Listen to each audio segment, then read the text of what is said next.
Խնդրանքը այնքան բարձ է, որ կարծեք բացատրության գարիք չունի։ Այո, մեր հաց տուր, ով ասա։ Բնորոշվում է հացը իբրև հոգևոր սնունդ, Քրիստոսի անձի իբրև բացատրություն։ Հացը Քրիստոս ինք է։ Եվ սա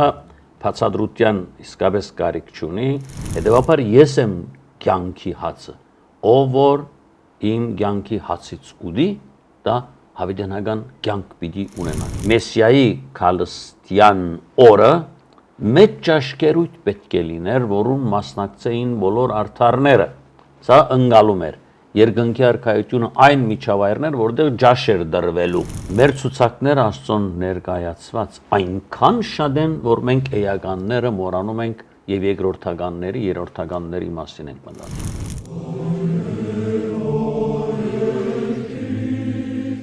Ըսհաց մեր հանապազորդ դուր մեզ այսօր։ Տերունական աղոթքում մենք նաև շոշափելի բան ենք ուզում հաց։ Պարոն Կապուտյան, Քրիստոս իր աշակերտներին սովորեցնում է Տիրոջից խնդրել ամենաէականը, Աստծո արքայությունն ու արդարությունը, քանի որ մնացյալը մեզ Տերը ավելիով կտա, քանի որ գիտի մեզ ինչ է անհրաժեշտ։ Բայց այնուամենայնիվ մեզ սովորեցնում է նաև հաց խնդրել։ Ինչու՞։ Տերունական աղոթքի այս հատվածը առաջի իսկ ակնարկով կարծեք ամենաբարձակույն խնդրանքն է, որ մենք Աստծուն ներկայացնում ենք։ Մյուսերը մի քիչ վերլուծական, երբեմն վերացական կաղապարներ են, բայց այս խնդրանքը այնքան բարձ է, որ կարծեք բացատրության գարիք չունի։ Այո, մեր հաց տուր, ով Աստված։ Աղոթում ենք, չէ՞ աշակերտուկ, որ պատրաստյալ է, բարգեւյալ է Աստծո կողմից։ Շատ բարձ է։ Բայց մեկնաբաններ, Աստվածաշնչի մասնակետներ երբեմն այնքան խորն են գնում, որ այդ բարձակույն բացատրությունն ու իմաստը երբեմն հասցնում են անհասկանալի եւ վերացական մի իրավիճակի։ Նախքան բարձակույն իմաստին գալը, անդրադառնալը ես ուզում եմ նաեւ այդ որոշ բացատրությունների մասին։ Չեմ ասում դրանք ճշմարիտ չեն, քավլիցի որ ես լինեմ այն մեծ վարդապետը, որ ես հագաջար եմ, բայց այնուամենայնիվ ես սիրում եմ բարձության մեջ մնալ եւ բարձորեն բացատրել ամեն ինչ։ Բայց եկեք անդրադառնանք նաեւ այն որոշ բացատրություններին, որ այս հարցում դեղ է գտել որոշ սուբկրոց մասնակետների, մեկնաբանների եւ բացատրողների մոտ։ Այսպես, հացը բնորոշվում է առաջին իբրև Դիրոջ սեղանը խորհրդանշող մի երևույթ։ Այնպես ինչպես օրինակ առաջին քրիստոնյաները, երբ գիրագի օրերը հավաքվում էին միասին դերունական պաշտամունքի, հաց էին գիսում, հավաքվում էին նույն սեղանի շուրջ։ Առաջի բացատրությունը նաև որ ագնարգությունը հավանաբար այդ հացը դուր մեզ, որովհետև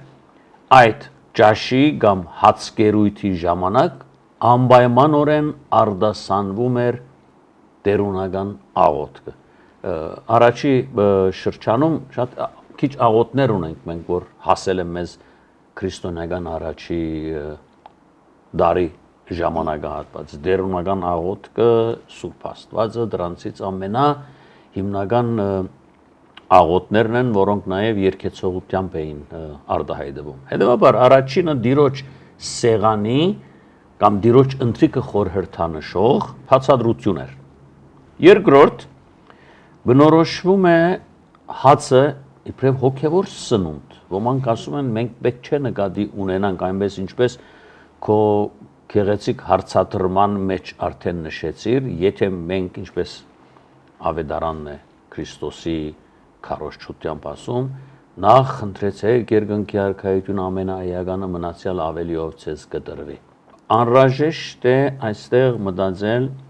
խորհրդանշորեն, իբրև խորհրդանիշ, այդ հացը իբրև հոգևոր սնունդ, այսինքն Աստծո խոսք, այսինքն ճշմարտություն կամ ճշմարտության ուսուցում, այնպես ինչպես հացը լիացնում է մեր մարմինը, մեր ֆիզիկական գազմվածքը, մեր գազմախոսական գառուցվածքի մեջ կարևոր տեղ ունի, այնուամենայնիվ պիտի չմոռանալ այն, որ մենք նաև իբրև հոգի ունենք կարիքը հոգևոր սնունդի, եւ այդ հոգևոր սնունդը գալիս է Աստծուց, գալիս է Աստծո խոսքից, Քրիստոսի բերած ճշմարտությունից եւ ճշմարտության ուսուցումներից։ Երրորդ բնորոշվում է Քրիստոսի անձի իբրև բացատրություն։ Հացը Քրիստոս ինքը։ Եվ սա բացատրության իսկապես կարիք չունի, երբ Հովհաննես ավետարանչի 6-րդ գլուխ կարդանք, որտեղ Հիսուս ասում է. Ես եմ կյանքի հացը։ Սա այն հատվածն է, որ հատկապես բադարակից հետո բադարակիչ քահանահայրերը կամ բադարակիչները հաջող բադարակի ավարտին ադյանից բադարակից հետո գարթում են. Ես եմ կյանքի հացը։ Եվ սա հիշեցնում է, երբ Քրիստոս ինքը ասում է ըստ անշուշտ բացադրողների, Սուրբ Քրոջ մասնակիցների, երբ Հիսուս հաց մեր հանաբազորդը ասում է, նկատի ունեցել է նաև այն ժամանակահատվածը, երբ Իսրայելի ժողովրդի հայրերը անաբադում հացը գերան, եւ Հիսուս ինքը ասում. Անաբադում հացը գերան ձեր հայրերը, Աստծո դված հացը եւ մերան, որովհետեւ հավատով չընդունեցին այդ հացը Աստծո կողմից տրված։ Հետևաբար ես եմ կյանքի հացը, ով որ իմ կյանքի հացից ուտի, դա հավիտենական կյանք պիտի ունենա։ Շարունակությունը բնականորեն այդպիսին է եւ այսպիսի համեմատականներ Հիսուսի ուսուցումներում շատ կան։ Այսպես որդադունգը, որ հրյա ժողովրդի ազգային սիմվոլն էր խորհրդանիշը, Հիսուս գալիս ասում է. Ես եմ ճշմարիտ որդադունգը, եւ դուք ջյուղերն եք հյուսված այդ որդադունգի վրա։ Եվ իզուր չէ, որ մեր հայրերը, մեր ճարտարապետները հաջող տաճարների կառուցման ժամանակ կամ եթե նկատել եք վարակույրները, որ հիմա հաջող փագեն եւ մենք խորանների եւ հաջող տեսնում ենք այդ վարակույրների նախշերը, ընդհանրապես ողգույզներ են, որդադունգի ողգույզներ են, դա քրիստոնեության խորհրդանիշն է։ Այս առումով Հիսուս ինք իրեն է բնորոշում իբրև հաց, որ մենք պետք է այդ հացով սնվենք։ Պարոն Գաբջյան, կներեք, դες ընդհատեցի, երբ ասում եք սնվենք այդ հացով, նշանակում է իր խոսքը կատարենք։ Վստահաբար միայն այնպես ինչպես մի քիչ առաջ ասեցի, հենց նոր, երբ այդ ժողովուրդը հաց խնդրեց Աստծուց եւ Աստված տվավ, այդ հացը պետք է հավիտենական սնունդ լիներ։ Բայց այդ մարդիկ մերան անաբադում, որովհետեւ Քորձով չարտահայտվեցին, քորձով չցուցաբերեցին իրենց հավատքը, այլ բարձրապես բահանջք էր, դրդունջ էր։ Եվ Մովսեսն ու Արոնը ասում են. դուք որ դրդնչում եք, որ հաց չունեք, ասում եք Երանի դերը մեզ մահացներ, մերցներ Եգիպտոսում, բայց կոնե եփված ճաշերի, մսեղենների շուրջ։ Մովսեսն ու Արոնը ասում են, դուք մեր թեմ չեք դրդնչում, այլ դուք դրդնչում եք Աստծո թեմ, Աստծո խոստման թեմ։ Հետևաբար շատ կարևոր է այո քորձով ցույց տալ եւ վերջի բնորոշումը որպես ջաշ երկնքի արքայության մեջ Սուրբ Քրոջ մասնակիցներ ուզում են ասել Քրիստոս նկատի ունի այն ջաշը, որ երկնքի արքայության մեջ պիտի լինի։ Սա դարձյալ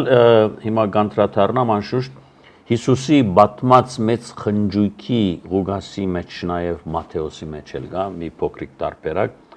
երբ պատմում է այս ջաշի մասին, խնջույքի արագի մասին, նախ ասեմ, հրեական մտածողությամբ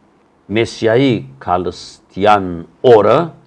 մեծ ջաշկերույթ պետք է լիներ, որում մասնակցեին բոլոր արդարները։ Սա ընկալում էր երկնքի արքայությունը այն միջավայրներ, որտեղ ջաշ էր դրվելու։ Այսինքն Մեսիան եկել է եւ այդ Մեսիայի քալստյան առիթով ջաշ կա արդարների համար երկնքի արքայության մեջ։ Սա հրեական ընկալում է։ Եվ Հիսուս այդ ընկալմամբ է, որ նաեւ պատմում է մեծ խնջույքի այս արագը։ Եվ մի մարդ լսելուց հետո ինչ է ասում Ղուկասի ավետարանում. Երանի նրան, ով ջաշ կուտի Աստծու արքայության մեջ։ Չորրորդ բնորոշումը հետևաբար գապ ունի այն ջաշի, այն խրախճանքի հետ, որ Մեսիայի քալստյան արիթով պետք է երկնքի արքայության մեջ տեղի ունենա։ Հիմա կանք բարձ բացատրության։ Նյութական հացին։ Այո, շատ բարձ նյութական հացի։ Պարոն Գաբրյան, երբ մենք խոսում ենք նյութական հացի վերաբերյալ, դա նշանակում է, որ Աստված մեզ չի արգելում մեր պետքերի համար աղոթք անել։ Բացարձակապես ոչ, ընդհակառակը խրախուսում է, որ մենք նույնիսկ դրա համար պիտի աղոթենք, բայց Մատթեոսի ավետարանում շատ քեղեցկորեն համեմատականներ է անում Հիսուս։ Տեսեք, մարմինը ավելին է, քան հագուստը, առաջնահերթություններ պետք է տնենք մենք որոշ արժեքների նկատմամբ։ Տեսեք, ես շատ հաճախ օրինակի համար ասում են քրիստոնեությունը ժխտում է, մերժում է մարմինը։ Ոչ, այդպիսի բան չկա։ Նույնիսկ բահեցողության ժամանակ Հիսուս ինչ է ասում. Օձեք ձեր մարմինը, լվացվեք, դխուր մի երևացեք, այլ քեղեցկացեք, քեղեցիկ երևացեք, որովհետև բաքը, ծոմաբահությունը քեղեցկության, մաքրության շրջան է։ Մարմինը ավելի կարևոր է։ Քրիստոս կարևորություն է տալիս մարմնին, ոչ թե հագուստին, հանդերձին։ Հագուստը այսօր կարող է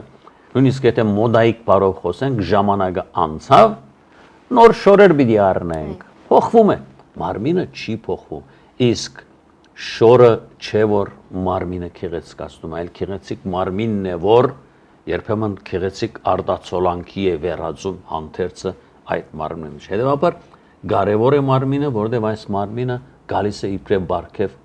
Աստծուց։ Եվ կամ օրինակի համար ասում է կյանքը ավելի կարևոր է, քան այն ինչ որ իբրև սնունդ ուտում եք։ Ասել դարձյալ կյանքի եւ անցողիկի մասին է արտահայտությունը։ Բարձ բացատրության անդրադառնալով ինչ է այս հացը նշանակում։ Հաց մեր հանաբազորդ։ Ես բարձ ասեմ, շատ բարձ, գուցե նաեւ մի քիչ տարօրինակ թվի, դա այն ցուցակն է, որ մենք ներկայացնում ենք Աստծուն։ Այնպես ինչպես տան մեջ զույգերից մեկը գնումի է գնում խանութ մի բան առնելու, ունի ցուցակ եւ այդ ցուցակով է առաջնորդվում։ Դժբախտաբար մեր ցուցակները Աստծուն ներկայացված այնքան շատ են, որ մենք էականները մոռանում ենք եւ երկրորդականների, երրորդականների մասին ենք մտածում։ Առանց ցուցակի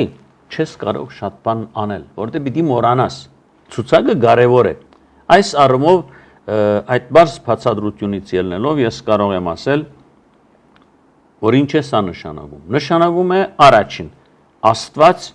հոգ է դանում մեր մարմիններին։ Եվ կորձով ցույց տվեց Հիսուս, երբ բազմություն կար լսելու Քրիստոսի խոսքը եւ օրը իրիգնանում էր,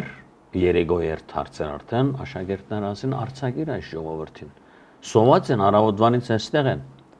թող գնան իրենց տուները մի կտոր հաց ուտեն։ Սովորական մի մարդ պիտի ասեր շատ ճիշտ եք մտածում, ապրեք ու արգենք։ Բայց իսկական մարդը իր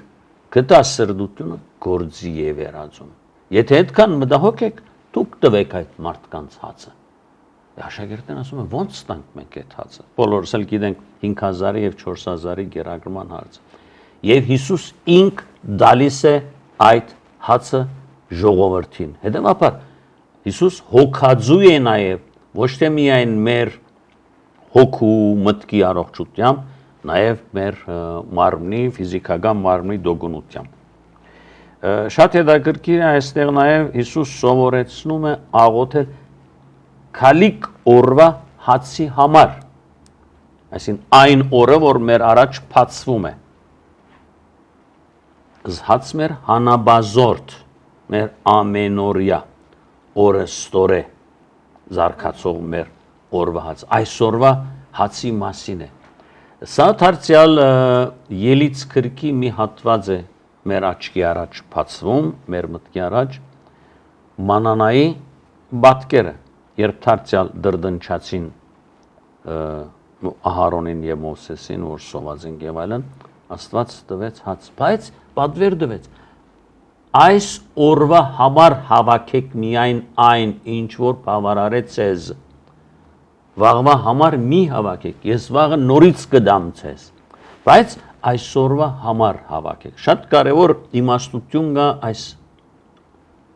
այսօրվա արտահայտության մեջ։ Շատ հաճախ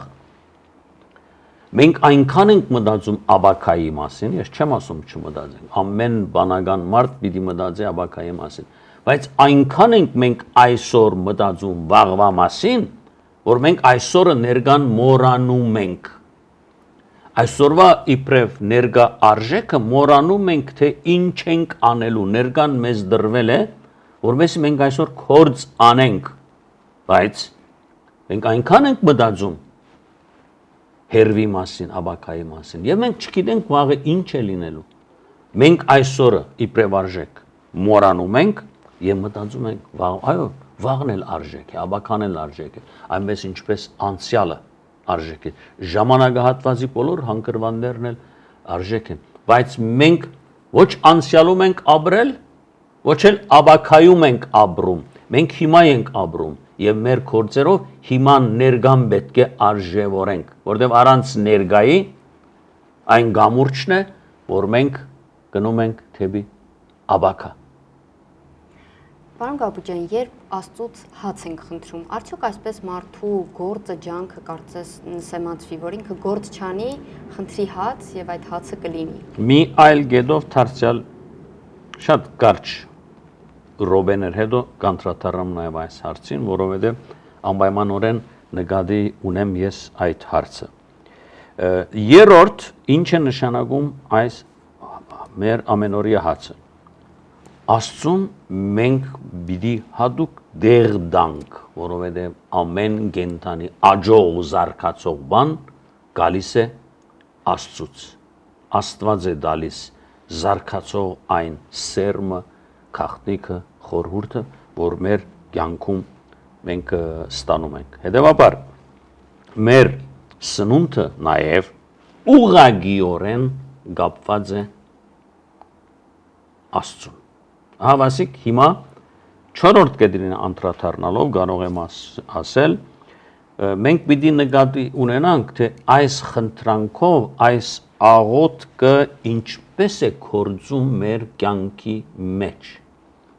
Եթե մենք ամեն ինչ խնդրենք Աստծուց եւ Աստված երկնքից այնպես ինչպես մանանան ուղարկեց, սպասենք այդ մանանային, մենք սոված կմեռնենք։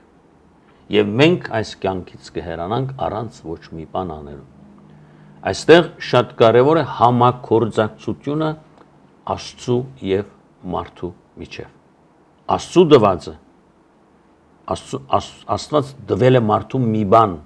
եւ մարդու բարդավորությունը զայն զարգացնել, գեղեցկացնել եւ աջեցնել։ Պետք է դա զարգանա։ Առանց զարգացման մենք չենք կարող ոչ մի հարաճտիմություն ունենալ եւ զարգացնողը մարդն է։ Առանց Աստծու մենք ոչինչ կկարողանանք անել, որտեղ ոչ մի բան չենք ունենա։ Իսկ առանց մարդու Աստծո դվածն էլ հասարակության կյանքի մեջ կարևորություն չի ներկայացնելու։ Տեսեք, Աստծո որդին իբրև սիրո արտահայտություն տրվեց մարդկության, մարդկանց տրվեց։ Եվ մարդիկ իրենք զարգացրին, գեղեցկացրին այն նվերը, որ դրվել է մարդուց կողմ։ Հետևաբար մարդու գործը շատ կարևոր է։ Բժիշկի օրինակի է ստամ։ Բժիշկը մեր խնամադարն է։ Եթե մենք միայն բժիշկի ասածները լսենք առանց անելու, մենք չենք գազդուրվի, ոչ էլ կարող ենք բժշկվել, ոչ էլ բուժվել։ Եթե բժիշկը ունի թելադրություններ, առաջարկներ, մարդը պիտի համագործակցի բժշկի հետ, որ կարողանա իր առողջությունը վերագտնի։ Եվ վերջի մի գեդել այս առումով նաև հացի բարձ բացատրության մեջ պետք է նշել, որ Հիսուս չասաց ով դեր իմ հացը այսօր ինձ տուր, այլ մեր հացը մեզ տուր։ Այս աղոթքը նաև իմ անհատական կյանքի բարունակից դուրս բացում է նաև ուրիշների համար, Եվ մենք ուրիշների մասին պիտի մտածենք։ Այս աղոթքը նաև մեզ մղում է մտածել քրիստոնեական այն հիմնական արժեքի մասին՝ սիրեք միմյանց։ Այդ առումով է, որ այս աղոթքը նաև գեղեցիկ է, որովհետև մենք գուցե տան մեջ խաղաղ ենք, տան մեջ հանգիստ, մեր հացը ապահովում ենք, բայց երբևէ մտածում ենք, թե ինչքան մարդ կա մեր դռներից այն կողմ, մեր տնից դուրս, որոնք հացի կարոտ ունեն։ Ցավով պիտի նշել այսօր, երբ եկեղեցի ես գնում բادرակներին կամ ընդհանրապես, մարդիկ ցուցադախտակի վես մի բան են, խնդրում եմ ինձ հաց տվեք։ Հիմա ես երբեք կասկածամիտ չեմ նման խնդրանքների կապված։ Այո, այդ մարդը երևի կարիք ունի։ Ով էլ լինի, ինչ էլ լինի,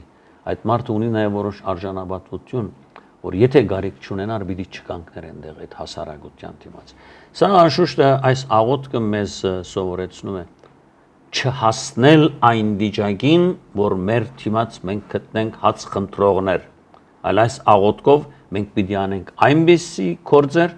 որ կարիքը չլինի նման մարդկանց հանդիպել մեր շրջապատում։ Շատ կարևոր ու գեղեցիկ վերջաբան ունեցանք այս հաղորդման համար։ Շնորհակալ եմ, պարոն Գաբուկյան։